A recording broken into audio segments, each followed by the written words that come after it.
bokk yi ñu seetaan ñu ngi ci bataaxal bi Pape François bind à Maurice Laetitia ba tey bu ñu ko xoolee bu baax bataaxal bi daanaka téere la dafa gudd te tey dinañu dugg ci li ñu mën a naan juróom ñetteelu xaaj bi wala juróom ñetteelu néeg bi Pape François tudd na ko tur wi accompagner,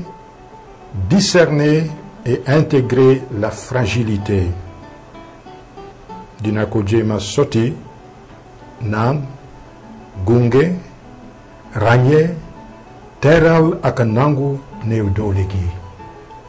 la fragilité néew doole gi ci article tarjumaan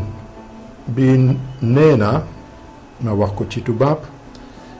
les pères synodaux ont affirmé que même si l'Église comprend que toute rupture du lien matrimonial va à l'encontre de la volonté de Dieu mënuñu tas sëy bi sacrement wu sëy bi elle est également consciente de la fragilité de nombreux de ses fils ñun ñëpp dañu yëg suñu néew doole illuminée par le regard de Jésus-Christ l'Église se tourne avec amour vers ceux qui participent à sa vie de manière incomplète Abbé Alphonse ndax mën nga ñu gunge ci néeg bi mu di néeg bu am solo man dama yaakaar ne ci li tax Pape bi woote ndaje synode yi ñaari synode yi ak bataaxal bii mu bind defe naa ne lii bokk na ci seet ñi nga xam ne ñoo gën a néew doole te jublu ci yoonu sëy seet naka lañ leen di gunge naka la ñuy ràññee ci seen biir dund balaa ñu tàmbali émission bi ñu ngi koy wax fii la ñuy gisee maanaam mbootaayu labbe bi Pape bi bokk ñu di ko tuddee jésuites yi nga xam ne ñoom dañoo boole ci seen doxalin dañoo tuddee discernement spirituel waaye loolu yëpp defe naa li nga ko tënk mooy yërmande Pape bi dafa bëgg saxal doxalinu yërmande ci situation njaboot yi nga xam ne xëy na méngoowuñu ak li borom bi bëgg ci ñoom moo tax mu tànn ñetti baat yi accompagner discerner intégrer la fragilité maanaam gunge ràññee te nangu boole néew doole bi nekk ci nit ñi parce que su dul loolu ni ñoo xoolee situation yi nga xam ne néew doole def ci ne wala ni nga xam ne pour nga firi leen jafe-jafe ji ci ne dañ leen di xeeb wala dañ leen di neewal te su boobaa nuñ koy doxalee du doon li gën loolu tamit wane na li ñu doon wax ca njëlbeen ne Pape bi dafa jàpp ne la loi de la gradualité il faut mu am na fu ñuy déparé ak fu ñuy yegsi fa ñuy jaar ak ni ñu fay demee ndànk-ndànk ndax ñëpp mën a egg si bokk na tamit ràññee bi bokk na ci ràññee bi nga xool ci situation bi lan moo mën a tax xëy na su doon loo xam ne dañ ciy teg ay daan mu am loo ci woyofal ndax jàpp nga ne lii de su ci nit ki nekkee lii moo tax loolu yëpp dafa tekki ne jàngu bi ci bépp sëy bu mu mën di seetlu il faut mu di ko seetlu ak yërmande bu doy sëkk. chapitre bi nekk na chapitre bu laaj ràññee bu baax parce que liñ ciy wax dafa laal xolu jàngu bi ndax ñu bëri jàpp nañu ne jàngu bi ay teg daan rek la fi nekk wala ñenn ñi jàpp ne jàngu bi du fàttali nit ñi li nga xam ne mooy yoon yi ñu war a jaar maanaam jàngu bi dafa mel ni koo xam ne lu ñëw rek baax na. mu am fii expression boo xam ne Pape François daf ko nam mu ne l'église c'est l'hôpital de campagne. su soldats yi génnee dañuy taxawal toujours hôpital su ñu nekkee ci xare dañuy taxawal hôpital li tax Pape François di tudd jàngu bi di ko méngaleeg hôpital de campagne parce que day wane ne hôpital de campagne suñ fa indee nit doo xool fan la bokk doo xam doo wut kan la da nga koy faj ba pare door a toppatoo loolu kon liy jiitu mooy jëfu yërmande bi ngay def ci moom balaa ngay tal leneen te loolu ku ko wax da nga woo jàngu bi ci yërmande te am na solo ku jàng li génnee ci ñaari synode yi wala sax nga dégg li ci média yi wax xam nga ne synode boobu am na wax maanaam xëy na wax ju mën a jur njëriñ la waaye amoon na wax ndax ñëpp d'accord luñu ci lépp te Pape François loolu sax lu mu nangu la parce que nee na il faut discussion am te bu ñu yàkkamte ba teg nit loo xam ne waruñu ko teg ndax su boobaa dootul am cawarte pour continuer yoonam donc nangu na ne am na loo xam ne nit ñi dégguwuñ ci bëgg na fàttali li nga xam ne loolu mooy sëyu chrétien bëgg na wane tamit ne am na nekkin yoo xam ne dëgg-dëgg méngoowul ak li jàngu bi bëgg mais ci biir loolu am na liñ ciy mottali te ànd na ak li jàngu bi bëgg kon su boobaa nañu tàmbali ci loolu te bañ a sànni lépp waaye nañu jël loolu nga xam ne méngoo na ak li jàngu bi bëgg pour moom c'est des éléments constructifs dans ces situations te buñ leen sànni nañ leen xool te sàmm leen ràññee bi wax nañ ko léegi pape bi jésuite la ràññee dafa bokk ci doxalinam ràññee bi mu teg ko ci yoonu li ñu tuddee ay situation irrégulière maanaam situation yoo xam ne du li jàngu bi bëgg waaye lu am la tey ni ki nekkaale yi wala sëy yoo xam ne dañoo tasoon waaye ñi sëyoon sëyaat ak keneen ñu di ko tuddee mariage ou divorcé remarié et cetera pape bi di ñu aar ci lenn nee na nañu moytu di daan situation yooyu di teg ay jugement yoo xam ne xëy na du jéem a xam lii am tey fan la jóge ci lan la sooxee ko lan la nit ñi bëggoon est-ce que lii ñu am tey doon na lu leen doy wala ñu ngi wut leneen loolu yëpp bokk na ci ràññee bi parce que su fekkee ne nit ñi li ñuy dund coono la ci ñoom waruñoo yokk seen coono te mbëbëtu jàngu bi mooy boole ñëpp fexe ba ku nekk su fekkee sax sa wàllu sëy tey am na lu ci jagati nga mën a bokk ci mbooloom jàngu bi ndax yow jàngu bi dafa am ci yow yërmande bu amul benn dayoo te noonu la xoolee ñi nga xam ne dañoo divorcé dugg ci beneen sëy mu ne buñ leen catalogué bu ñu wax ci ñoom loo xam ne amul benn nuance waaye nañu discerner nañu xool nañu ràññee li nekk ci ñoom ndax ñu mën leen a dimbali.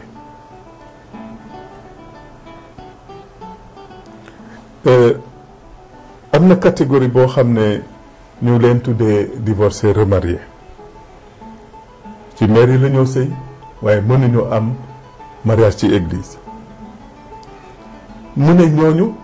dañ leen war a gën a xëcc ñu bokk ci communauté chrétienne yi te ku nekk indi ci communauté bi li nga mën a indi waaye mu ne nañu moytu scandale maanaam loo xam ne day yàqal ki nga xam ne comprendre ba yàq ngëmam nañ ko moytu waaye ñooñu ci jàngu bi la ñu bokk te dañu war a fexe ndax ñu jël seen wàll ci biir jàngu bi ci fànn yu bëre. dañoo ne excommunié waruñu sentir seen bopp ni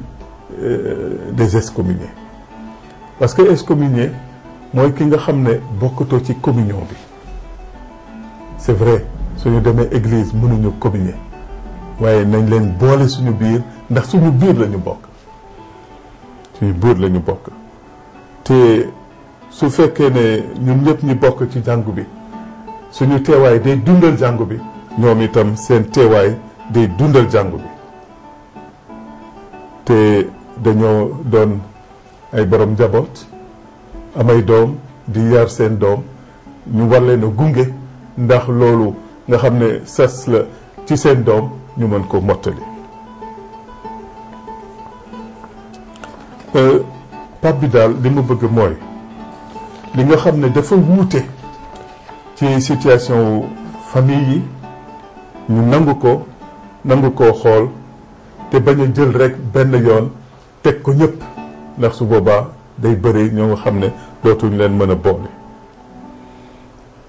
moo tax mu ne daf ñuy encourager daf ñuy yokk cawarte ndax ñu liggéeyu ràññee boobu ñu war a ràññee ñu nangu koo def te jéem a xàmmee lan mooy responsabilité nit ki parce que su dee sax bàkkaar mënul am su fekkee ne responsabilité bi nit ki ràññeewu ko il faut mu ràññee responsabilité bi mu am ci bàkkaar bi donc il faut ñu nangu ràññee tamit ci situation bu ne lan mooy responsabilité ñi ci nekk su boobaa dinañ leen mën a dimbali bu baax. duma gën a sori ci li Pape bi wax maanaam ci wàllu ràññee boobu mais am na lu mu wax ñu di ko wax ci wàllu yoon ci wàllu atte mu ne l'attention de l'Église sur les conditionnements et les circonstances atténuantes maanaam looy seetlu il faut nga seetlu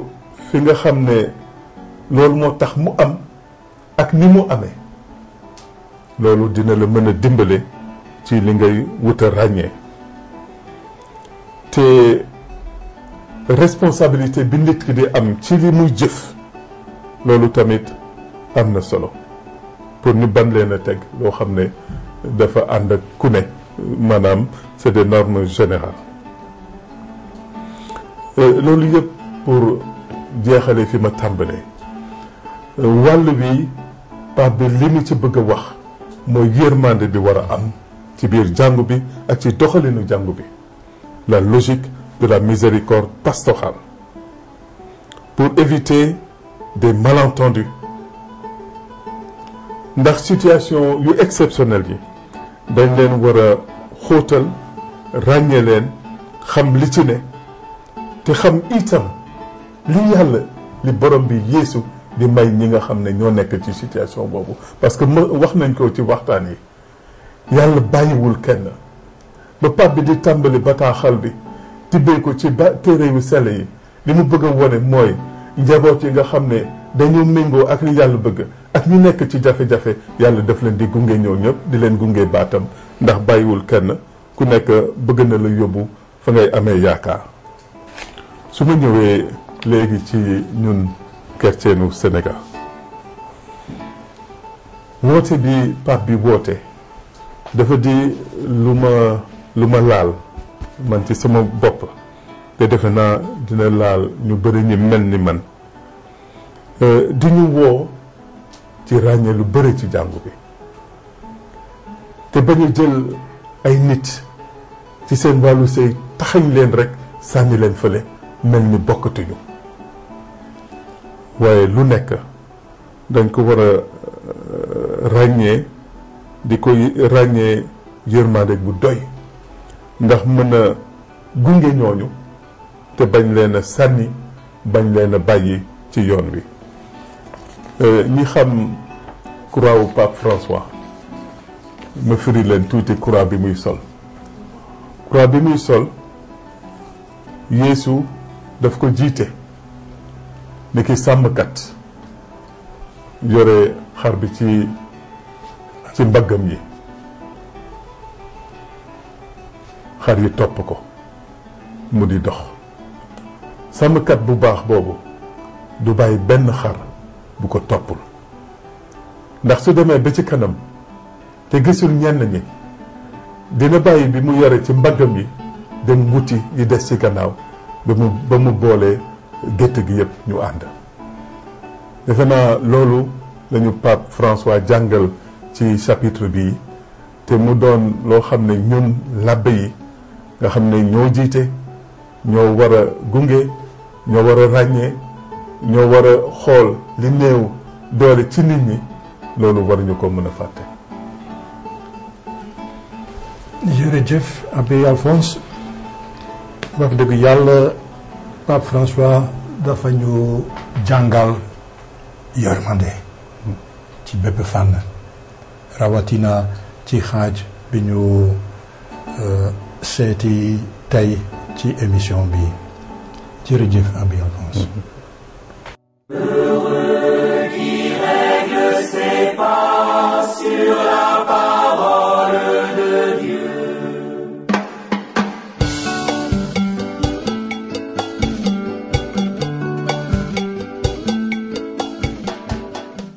mbokk yi l'abbé Alphonse Seck firil nañu ci lu gàtt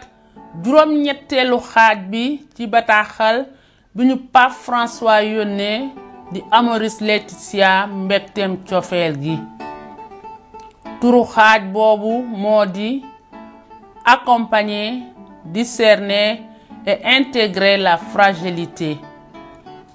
gunge ràññee teral ak nangu néew doole gi. bi ñu laajee l'abbé Alphonse Seck yan article lañu leen mën a jàngal ngir mosloo leen tuuti baati Pape François sax tegtal na article 296 ak 297. ci article 296 bi Pape François dafa ñu bëgg a fàttali jikko ju yàgg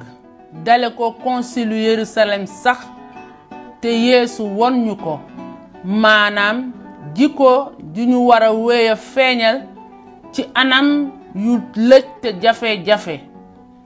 di jikkooy yërmande ji jooju du àtte ak a bar kenn ba abada waaye dafa koy jéema bokkloo nañu déglu article 296. Le synode s'est référé à diverses situations de fragilité ou d'imperfection. À ce sujet, je voudrais rappeler ici quelque chose dont j'ai voulu faire clairement part à toute l'Église pour que nous ne nous trompions pas de chemin. Deux logiques parcourent toute l'histoire de l'Église. Exclure et réintégrer. La route de l'Église, depuis le Concile de Jérusalem, est toujours celle de Jésus, celle de la miséricorde et de l'intégration. La route de l'Église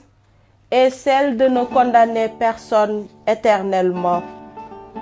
de répandre la miséricorde de Dieu sur toutes les personnes qui la demandent d'un cœur sincère, car la charité véritable est toujours imméritée, inconditionnelle et gratuite. Donc, il faut éviter des jugements qui ne tiendraient pas compte de la complexité des diverses situations. Il est également nécessaire d'être attentif à la façon dont les personnes vivent et souffrent à cause de leurs conditions. Ci article bu ci topp di article 297 Pape François dafay woo sàmmkati jàngu bi ñu di dimbali ñépp ndax ñuy gis nu ñu mëne bokk ci mbootaayu jàngu bi donte sax seen dundin ak jëfin dëppoo wuñu noonu ak ni ko jàngu bi gisee ak tëral ak lu seen sëy tas ak lu kenn dëkkee ci baakaar un péché objectif ñépp mën nañoo bokk lu mu bon bon tuuti ci dunduk jàngu bi nañu déglu article 297. Il s'agit d'intégrer tout le monde. On doit aider chacun à trouver sa propre manière de faire partie de la communauté ecclésiale pour qu'il se sente objet d'une miséricorde imméritée, inconditionnelle et gratuite. Personne ne peut être condamné pour toujours parce que ce n'est pas la logique de l'Évangile. Je ne me réfère pas seulement aux divorcés engagés dans une nouvelle union, mais à tous, en quelque situation qu'ils se trouvent. Bien entendu, si quelqu'un fait ostentation d'un péché objectif, comme si ce péché faisait partie de l'idéal chrétien, ou veut imposer une chose différente de ce qu'enseigne l'Église, il ne peut prétendre donner des cours de catéchèse ou prêcher. Et dans ce sens, il y a quelque chose qui le sépare de la communauté. Confère Matthieu 18,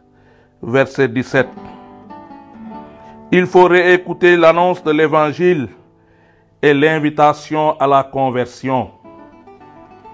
Cependant, même pour celui-là, il peut y avoir une manière de participer à la vie de la communauté, soit à travers des tâches sociales,